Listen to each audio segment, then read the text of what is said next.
Hello friends, you are welcome in million concepts of English.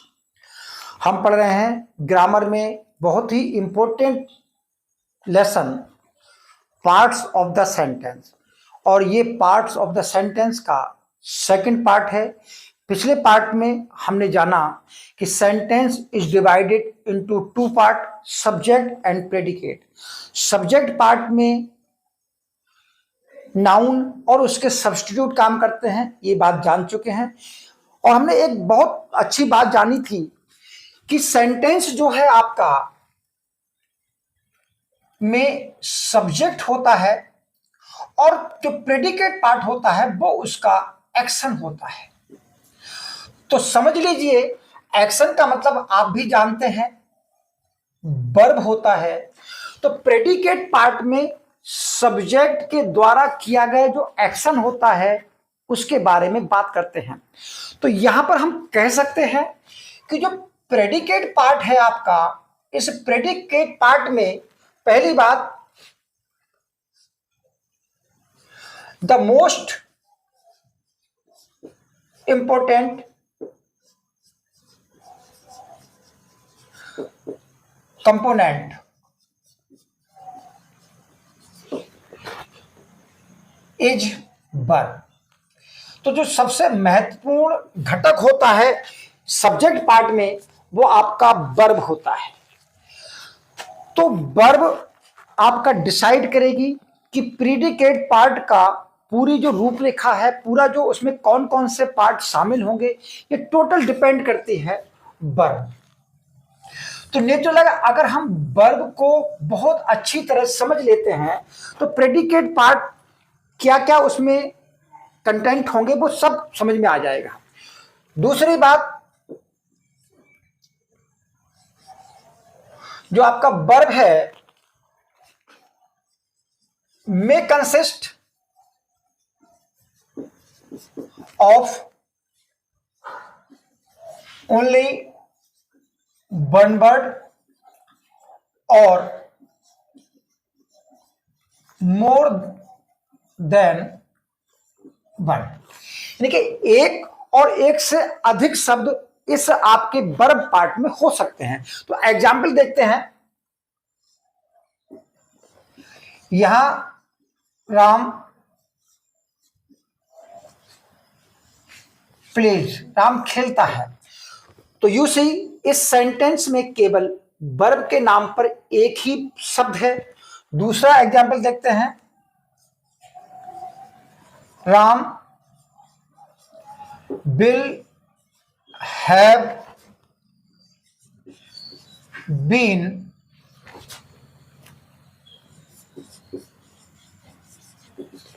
playing hockey since morning। तो यहां पर देखेंगे आपका जो वर्ब का पार्ट है, इसमें आपके चार शब्द, फोर वर्ड है, 1 2 3, और जो फोर्थ वन है ये आपका मेन वर्ब है, और तीन जो शब्द हैं ये आपकी हेल्पिंग वर्ब है। तो कुल मिला के जो वर्ब फ्रेज है, ये वर्ब फ्रेज है, इसमें मैक्सिमम 4 शब्द हो सकते हैं।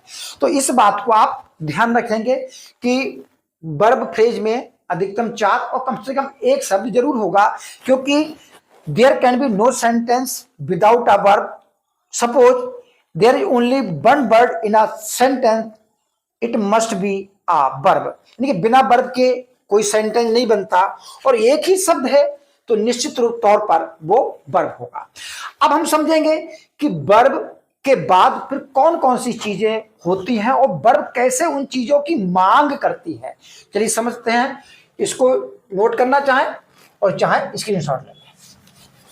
अब हम आगे बढ़ते हैं।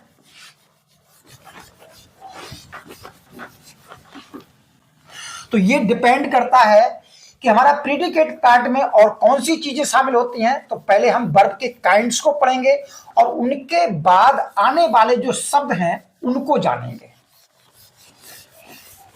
चलिए, तो सेंटेंस में एक सब्जेक्ट प्लस जो प्रेडिकेट पार्ट में वो वर्ब है। अगर वर्ब आपकी, ये जो वर्ब है ये आपका, देखिए जो वर्ब का भाग है वो आपका ट्रांजिटिव है, ट्रांजिटिव वर्ब है। तो ऐसी स्थिति में आपके वर्ब के बाद ऑब्जेक्ट हो सकता है, ऑब्जेक्ट कंपलसरी होता है, ट्रांजिटिव वर्ब है। बहुत सी ट्रांजिटिव वर्ब ऐसी होती हैं जो उसमें दो ऑब्जेक्ट की जरूरत पड़ती है, तो इसमें 2 ऑब्जेक्ट्स हो सकते हैं। इसके बाद इसमें एडवर्ब और आपका एडवर्ब फ्रेज भी हो सकता है। देखिए बहुत सारी चीजें हो सकती हैं भाई, वर्ब पर डिपेंड करता है कि वर्ब किस ढंग से हुई है, हाउ इट परफॉर्म, वर्ब किस ढंग से हुई है ये एडवर्ब बताएगा। और ट्रांजिटिव वर्ब है तो नेचुरल है, ये जो एक्शन है आपका, वर्ब का मतलब एक्शन होता है, और ये जो एक्शन है वो पास ओवर टू, यानी किस पर पास ओवर हुआ है, और जिस पर पास ओवर होता है वो चीज ऑब्जेक्ट कहलाता है। तो ये सारी चीजें डिपेंड करती हैं कि वर्ब आपकी ट्रांजिटिव है या और प्रकार की। अगली बात करते हैं, यदि वर्ब आपकी इनट्रांजिटिव है,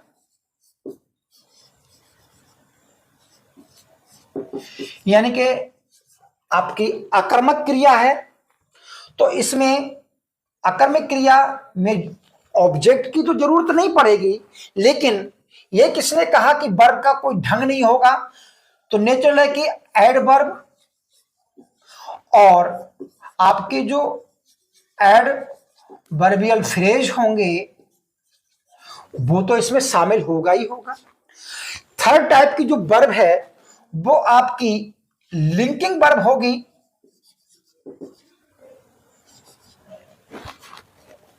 जो आपकी लिंकिंग वर्ब होगी, इस वर्ब को वर्ब ऑफ इनकम्प्लीट प्रेडिकेशन भी कहते हैं। तो ये वर्ब हो सकती है। तो इसके बाद जो है एक कंप्लीमेंट आता है, और कंप्लीमेंट भी आपके दो प्रकार के होते हैं, सब्जेक्टिव कंप्लीमेंट और ऑब्जेक्टिव कंप्लीमेंट। तो इन सारी चीजों को हम इस प्रेडिकेट पार्ट में पढ़ेंगे। पहले ट्रांजिटिव वर्ब और उसके साथ कौन कौन से ऑब्जेक्ट और क्या क्या चीजें शामिल हो सकती हैं उन सब के बारे में जानेंगे, और वो जानेंगे कि कौन सी वर्ब हैं जिनमें 2 ऑब्जेक्ट की जरूरत पड़ती है, डायरेक्ट ऑब्जेक्ट और इनडायरेक्ट ऑब्जेक्ट क्या होते हैं उसके बारे में जानेंगे। ट्रांजिटिव वर्ब के बाद एडवर्बियल फ्रेज आते हैं, और अगर 2-3 एडवर्ब एक साथ आ जाए तो उन एडवर्ब का क्या सीक्वेंस रहेगा उसके बारे में जानेंगे। और लिंकिंग वर्ब, जिसको वर्ब ऑफ इनकम्प्लीट प्रेडिकेशन कहते हैं, इसमें कंप्लीमेंट सब्जेक्टिव और ऑब्जेक्टिव होते हैं, वो कैसे काम करते हैं उसके बारे में जानेंगे। चलिए यहां तक आप नोट कर लीजिए। अब इनको हम 1 बाय 1 पढ़ते हैं। तो पहले क्या पढ़ेंगे हम, ट्रांजिटिव वर्ब। तो ट्रांजिटिव वर्ब क्या होती है, सकर्मक क्रिया, यानी कि विदाउट ऑब्जेक्ट। इस वर्ब का जो मीनिंग है वो इनकम्प्लीट रहेगा, तो इसलिए इस वर्ब को ट्रांजिटिव वर्ब बोलते हैं। चलो टोटल क्लियर समझते चलते हैं। पहले समझ लेते हैं ट्रांजिटिव का मीनिंग क्या होता है। देखिए ट्रांजिटिव का मीनिंग होता है पासिंग ओवर, ये ट्रांजिटिव का मीनिंग है। और पासिंग ओवर क्या, action, action passes over to an object. तो ऐसी वर्ब में जो आपका एक्शन है वो आपके एक्शन जो है एक ऑब्जेक्ट पर पास ओवर होता है, उसी चीज को हम ऑब्जेक्ट बोलते हैं। समझ लीजिए जैसे द बॉय किक्ड, लड़के ने ठोकर मारी। तो लड़के ने जो एक्शन किया यानी कि जो वर्ब है उस एक्शन का असर किस पर पड़ा, तो जो एक्शन है ये पासेस ओवर टू यानी कि आगे की दिशा में पासेस ओवर होता है और जिस ऑब्जेक्ट पर पड़ता है, जैसे किक्ड द फुटबॉल, तो लड़के ने फुटबॉल पर किक किया, तो जो एक्शन फुटबॉल पर पास ओवर होता है इसे हम बोलेंगे ऑब्जेक्ट। तो समझ लीजिए जो आपका पैसिव बनाते हैं तो पैसिव हमेशा इस ऑब्जेक्ट पर से बनता है जिस ऑब्जेक्ट पर एक्शन पासेस ओवर होता है। तो ये आपका, तो और एक्शन इस पर पासेस ओवर हो रहा है, इस पर पासेस ओवर हो रहा है, तो ये आपका कहलाएगा डायरेक्ट ऑब्जेक्ट। अभी आगे भी पढ़ेंगे डायरेक्ट और इनडायरेक्ट में अंतर पढ़ेंगे। तो ये जो आपका ऑब्जेक्ट होता है ये डायरेक्ट ऑब्जेक्ट, जो भी एक्शन को, जो भी सब्जेक्ट के द्वारा किए गए एक्शन को डायरेक्ट रिसीव करता है वो रिसीवर डायरेक्ट ऑब्जेक्ट कहलाता है। अब आगे पढ़ते हैं और एग्जांपल देखिए,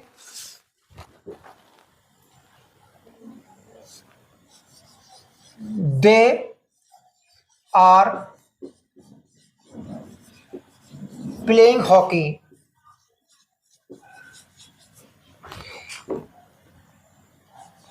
इन the morning. They plays hockey कर लीजिए, they play hockey in the morning. तो यहां पर इन द मॉर्निंग जो है आपका ऑब्जेक्ट और ऑब्जेक्ट के बाद एडवर्ब भी हो सकता है। तो यहां पर ट्रांजिटिव वर्ब में देखा आपका प्ले जो है वर्ब है और दूसरा हॉकी ऑब्जेक्ट है और उसके बाद आपके ये एडवर्ब का फ्रेज है।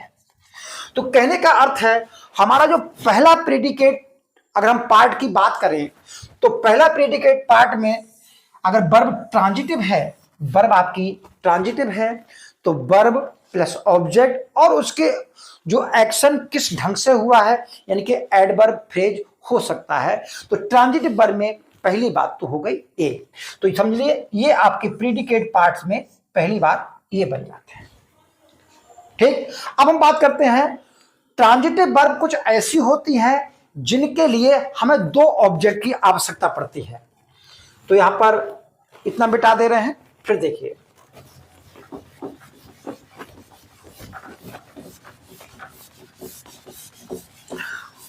कौन सी वर्ब, वे वर्ब जिनके लिए दो ऑब्जेक्ट की आवश्यकता होती है।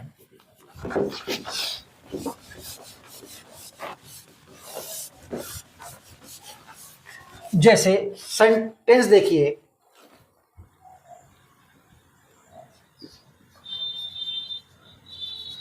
ट्रांजिटिव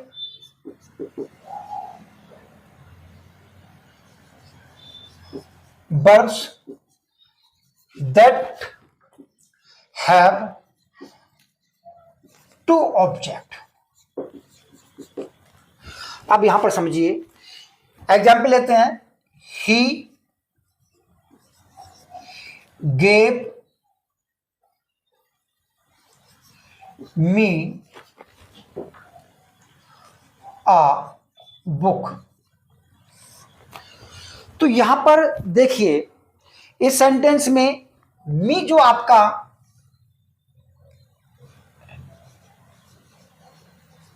इनडायरेक्ट ऑब्जेक्ट है और बुक आपका डायरेक्ट ऑब्जेक्ट है।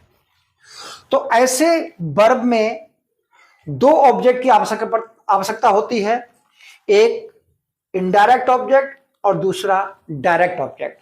तो ऐसी कौन कौन सी वर्ब हैं उनको जान लेते हैं। बहुत सारी वर्ब हैं, कुछ के एग्जाम्पल लेते हैं। जैसे गिव है, पास, ब्रिंग, लैंड, ग्रांट, ये बहुत सारी वर्ब हैं। तो इन वर्ब में दो ऑब्जेक्ट की आवश्यकता पड़ती है। अब हम समझ लेते हैं, ये कोशिश करते हैं कि डायरेक्ट और इनडायरेक्ट ऑब्जेक्ट में अंतर क्या है। तो पहले देखिए डायरेक्ट ऑब्जेक्ट समझ लेते हैं। डायरेक्ट ऑब्जेक्ट, तो डायरेक्ट ऑब्जेक्ट क्या होता है? वर्ब जिस ऑब्जेक्ट पर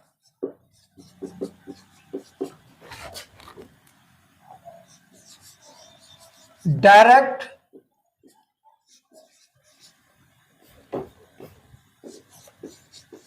पास ओवर होती है। जैसे ही गेव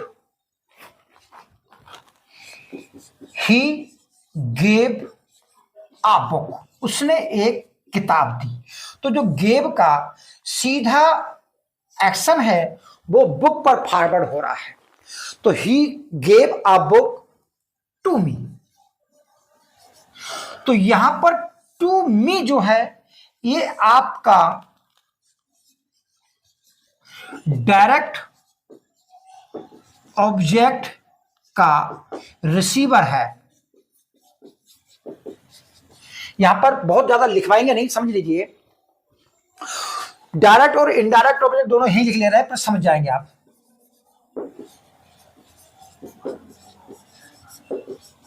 देखिए डायरेक्ट ऑब्जेक्ट वो होता है जिस वर्ब का जो एक्शन होता है वो सीधे उस ऑब्जेक्ट पर पड़ता है। जैसे ही गेव, दिया क्या? A book. मुझे, जैसे हम कहें ही गेव मी, तो मुझे थोड़ा दिया, मुझे उठा के किसी को थोड़ा दिया, उसने मुझको कोई चीज दी। तो he gave a book to me, तो मुझको एक किताब दी। तो जो इनडायरेक्ट ऑब्जेक्ट होता है वो इस डायरेक्ट ऑब्जेक्ट को प्राप्त करने वाला होता है। तो यहां पर ये जो टू मी है इस बुक का रिसीवर है। तो दोनों में अंतर यह है कि डायरेक्ट ऑब्जेक्ट पर सीधे असर एक्शन होता है और इनडायरेक्ट ऑब्जेक्ट उस डायरेक्ट ऑब्जेक्ट का रिसीवर होता है, प्राप्त करने वाला होता है। तो प्राप्त करने वाला कौन होगा? आपने कई जगह सुना होगा कि डायरेक्ट ऑब्जेक्ट एक वस्तु होता है और इनडायरेक्ट ऑब्जेक्ट एक व्यक्ति होता है। तो व्यक्ति से बहुत जरूरी नहीं है कि आपका जो इनडायरेक्ट ऑब्जेक्ट, जो डायरेक्ट ऑब्जेक्ट है वो केवल वस्तु ही हो, कोई भी प्राणी हो सकता है। जैसे हम कहें डॉग, तो he gave me uh dog, तो आ डॉग भले ही प्राणी है लेकिन एज ए वस्तु की तरह किसी को दे दिया गया है। तो समझ गए होंगे दोनों मंत्र क्या है। अगला व्यक्त और समझ लेते हैं। अगर आपका इनडायरेक्ट ऑब्जेक्ट सीधे सीधे वर्ब के बाद प्रयोग हो रहा है तो विदाउट टू और फॉर के प्रयोग होगा। अगर इनडायरेक्ट ऑब्जेक्ट डायरेक्ट ऑब्जेक्ट के बाद प्रयोग हो रहा है तो टू और इनडायरेक्ट, टू और फॉर लगा करके इनडायरेक्ट ऑब्जेक्ट आएगा। तो समझ गए होंगे डायरेक्ट ऑब्जेक्ट और इनडायरेक्ट ऑब्जेक्ट में क्या डिफरेंस है। चलिए और आगे बढ़ते हैं। उम्मीद कर रहा हूं थोड़ा बहुत समझ में आ रहा होगा। अगले देखते हैं। तो हमने देखा कुछ वर्ब ऐसी हैं जिनके साथ दो ऑब्जेक्ट की आवश्यकता पड़ती है। अब हम पढ़ेंगे एक आपका एग्जाम्पल। चाहे आपका कोई सा भी वर्ब हो, एडवर्ब तो सब में हो सकता है। अब देखिए कैसे।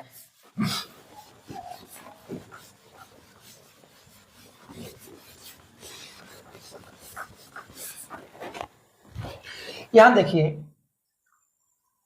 आई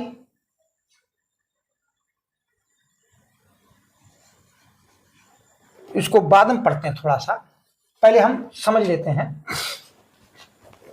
आपका इंट्रांजिटिव वर्ब,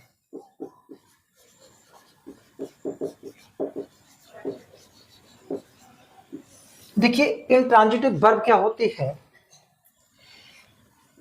ही स्लीप्स, वह सोता है। तो ही आपका सब्जेक्ट है और इसका जो प्रेडिकेट पार्ट है वो स्लीप है। और जब ये सब्जेक्ट एक्शन कर रहा है तो ये एक्शन जो है किसी ऑब्जेक्ट पर पासेस ओवर नहीं हो रहा है, बल्कि इस एक्शन का जो असर है वो सिर्फ रिवर्स होकर के इस सब्जेक्ट पर भी पड़ रहा है। तो इसी सब्जेक्ट पर इसका असर पड़ रहा है। तो ऐसे वर्ब को हम इंट्रांजिटिव वर्ब बोलेंगे, क्योंकि इसके अर्थ को पूरा करने के लिए किसी भी ऑब्जेक्ट की आवश्यकता नहीं होती है। तो हम कह सकते हैं ही स्लीप्स, वह सोता है।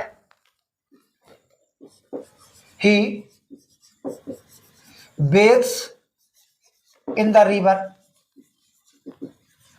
ये आपका एडवर्ब फ्रेज हो सकता है। तो आपके ट्रांजिटिव वर्ब के बाद जो आता है वो आपका एडवर्ब फ्रेज आता है, और उस एडवर्ब आता है जो उसके वर्ब के होने के ढंग को बताता है। तो अगर ट्रांजिटिव वर्ब है तो ऐसे में प्रीडिकेट पार्ट में आपका वर्ब होगा और आपका एडवर्ब या आपका एडवर्ब फ्रेज होगा। ठीक समझ गए होंगे, इसमें इतना ही है। अब हम लिंकिंग वर्ब के बारे में पढ़ते हैं। लिंकिंग वर्ब जो आपकी थर्ड है, लिंकिंग वर्ब या इसको बोलते हैं verbs of incomplete predication. ये कौन कौन सी हैं? ये आपकी बी वर्ब है, is, am, are, was verb, और कुछ अदर वर्ब हैं इसमें feel, seem, look, appear, taste, smell, बहुत सारी वर्ब हैं। ये वर्ब आपकी इनकम्प्लीट प्रीडिकेशन कहलाती है। अब इनके एग्जाम्पल को देखते हैं। देखिए राम इज, राम है। तो राम क्या है? ऐसे में एज यू नो राम आपका सब्जेक्ट है, और इस समय जो वर्ब है वो आपकी लिंकिंग वर्ब है। तो राम इज, राम है, क्या है? तो यहां पर जो क्या है, ये जो पार्ट है ये आपका इनकम्प्लीट है। तो ये इनकम्प्लीट है, और इनकम्प्लीट क्या है? आपका राम इनकम्प्लीट है, यानी कि सब्जेक्ट इनकम्प्लीट है। सब्जेक्ट का मीनिंग जो है क्लियर नहीं हो रहा है।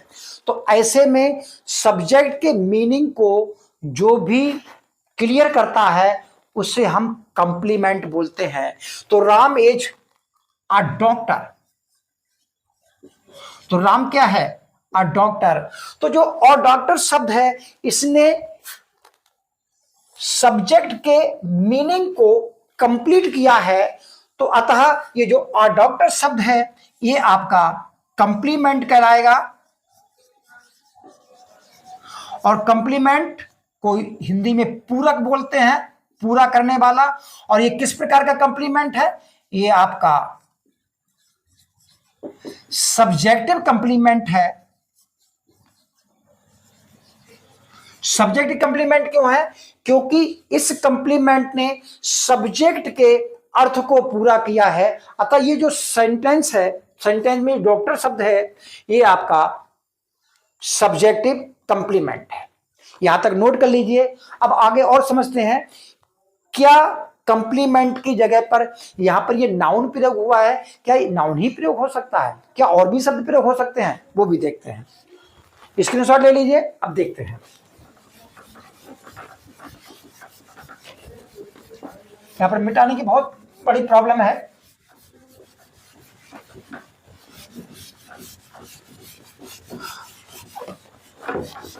सेंटेंस को एग्जाम्पल द्वारा ही समझेंगे।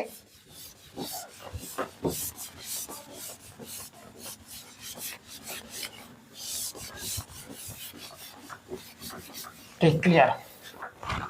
और देखिए, हम कहेंगे Ram is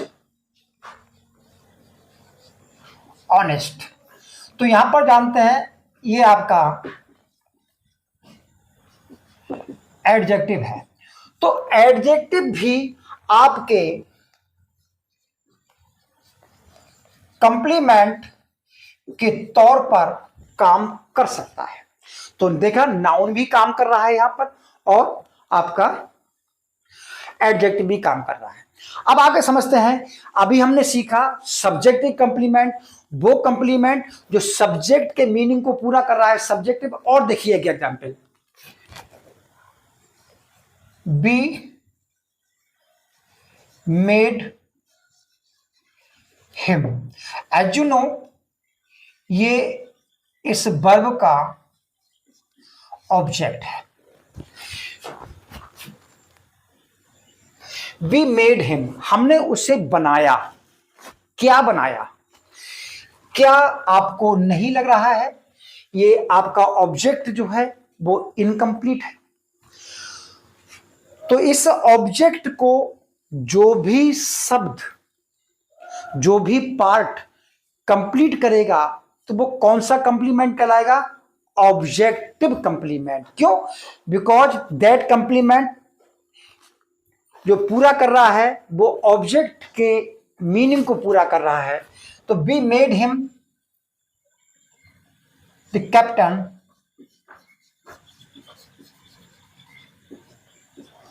of our team. तो यहां पर the captain of our team, ये कंप्लीमेंट है ऑब्जेक्ट को पूरा करने वाला। So this complement will be called objective complement. ठीक, तो यहां तक ये आपका प्रीडिकेट पार्ट पूरा होता है। अब देखते हैं, बहुत सारे सेंटेंस में बहुत सारी चीजें होती हैं। आप जानते हैं कि आपका जो सब्जेक्ट, वर्ब और आपका ये ऑब्जेक्ट है। और एज यू नो, ये ऑब्जेक्ट और वर्ब प्लस ऑब्जेक्ट, या कह सकते हैं अदर थिंग्स, जो भी चीजें इसमें आएंगी वो सारी चीजें प्रेडिकेट पार्ट में शामिल होती हैं। अब हम समझ लेते हैं कि इस ऑब्जेक्ट की जगह कौन कौन सी चीजें काम करती हैं। तो सबसे पहले जानते हैं, ऑब्जेक्ट के रूप में सबसे पहले तो नाउन काम करता है, या आपका नाउन फ्रेज भी हो सकता है। इसकी जगह आपका प्रोनाउन काम करता है। इसकी जगह आपका जेरेंड काम करता है। इसकी जगह आपका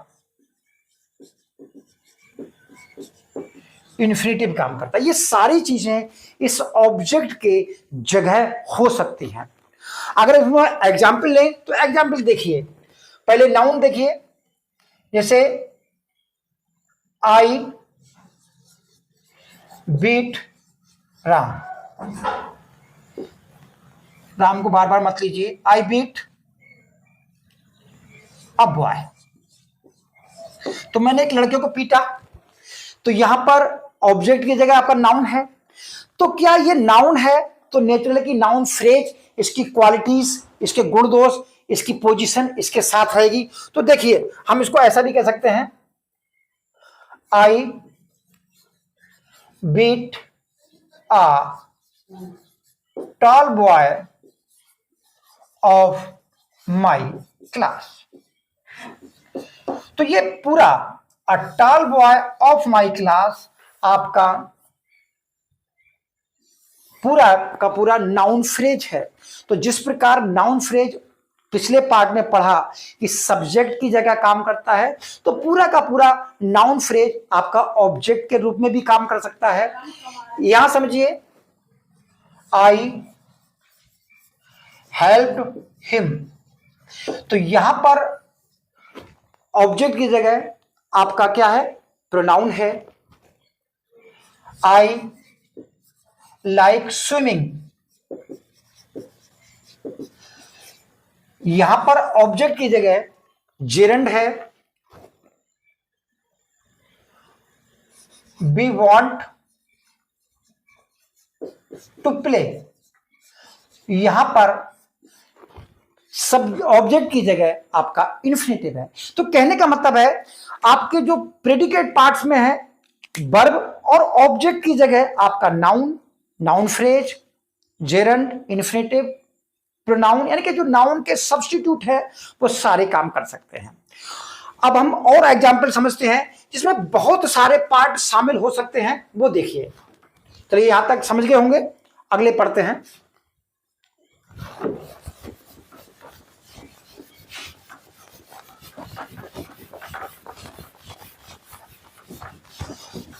अब हमने पढ़ना है कि एक सेंटेंस में जो पार्ट होते हैं उनका लगभग अगर एडवर्ब है तो उनका सीक्वेंस क्या होने वाला है, कैसे कैसे हो सकते हैं वो। तो ये तो बहुत प्रैक्टिस की बात है, लेकिन फिर भी कुछ समझ में आ रहा होगा कि सेंटेंस में किस किस प्रकार से कोई भी चीज काम करती है।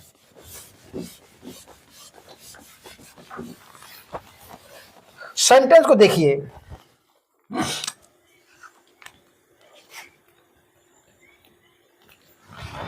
देखिए a singer,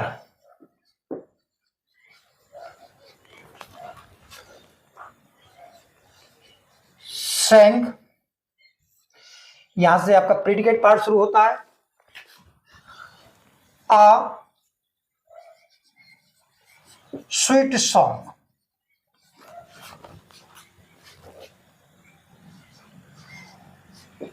on the stage,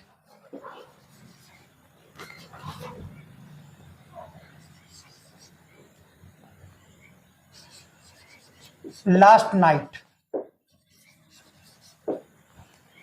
तो यहां पर देखिए आप, ये आपका सब्जेक्ट ऑब्जेक्ट पार्ट है और ये आपका एडवर्ब ऑफ प्लेस है और ये आपका एडवर्ब ऑफ टाइम है। देखिए जब दो तीन एडवर्ब होते हैं तो ध्यान रखिए, एडवर्ब ऑफ मैनर, फिर आपका प्लेस और फिर टाइम, इस प्रकार एडवर्ब का एक क्रम रहता है। और एग्जाम्पल देखते हैं, I played hockey well in this field yesterday. देखिए ये आपका टाइम है और ये आपका प्लेस है और ये आपका मैनर है और ये वर्ब और ये आपका ऑब्जेक्ट है। तो कुल मिला के इस क्रम में भी सेंटेंस होता है। तो प्रीडिकेट पार्ट में बहुत सारी चीजें शामिल होती हैं, छोटी छोटी मिलाकर के फिर बड़ी बनती हैं। तो अगर इन सारे चीजों के क्रम को समझ लेंगे तो नेचुरल है कि हमको सब्जेक्ट के पार्ट में और ऑब्जेक्ट के पार्ट में, जो दोनों सब्जेक्ट और प्रेडिकेट के पार्ट में अगर मिला के देख लेंगे तो पूरा सेंटेंस का जो सीक्वेंस है वो हमको समझ में आ जाएगा। तो आज के लिए इतना ही रहने देते हैं। अगले बार हम जो पढ़ेंगे वो, क्योंकि नाउन और प्रोनाउन पढ़ चुके हैं, अब हमारा जो पार्ट बचा है वो एडजेक्टिव है। तो एडजेक्टिव, उनके प्रकार और एडजेक्टिव का सही प्रयोग, फिर एडजेक्टिव का कंपैरिजन, इन सारी बातों को हम आगे 2-1 वीडियो में पढ़ने वाले हैं। उसके बाद सीक्वेंस से ही पूरी ग्रामर पढ़ेंगे। तो प्लीज चैनल को सब्सक्राइब कर लीजिए ताकि आपको ग्रामर बिल्कुल क्लियरली समझ में आ सके। Thank you, all the best.